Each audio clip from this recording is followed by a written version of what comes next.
আব্বা এটা কি করতেছি? কামে যাবো তাই একটু বসে জিরাইতাছি। ও জিরাইতাছু? ও বাবা, আব্বা একটা কথা কই। কি কথা বাবা কও শুনি। আব্বা বিয়া করছু? ইয়া করি না, এটা কি করতে চাইলি? ও তাহলে বিয়া করছু তাই তো? তে আব্বা তুই কাক বিয়া করছু? আরে বোকা সাওয়াল রে, কাক বেশ তুই জানোস না, তোর মাক বিয়া করছু। ও ধুর, আমার মনে ছিল না তুমি তো আমার মায়ের বিয়া করছো।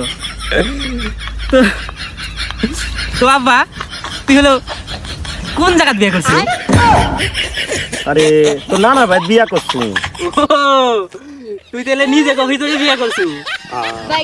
আমি বুঝিনি, বুঝছি আব্বা। তাহলে তুই নিজে ঘরে বাড়িতে তুই একটা কাজ করলো, বুকার মতো কাজ করে ফেলা দিল না আব্বা। আমি বোকার মতো কাজ করছি? আব্বা তুই তো বুকার মতোই কাজ করছু, কারণ তুই যদি অন্য দাঁত বিয়া করলু নি তাহলে তো তোর দাঁত খাবার পারলো না নি আমি। তুই নিজে করে ভিতরে বিয়া করছু। শালা সাওয়াল আর পাইলাম না রে।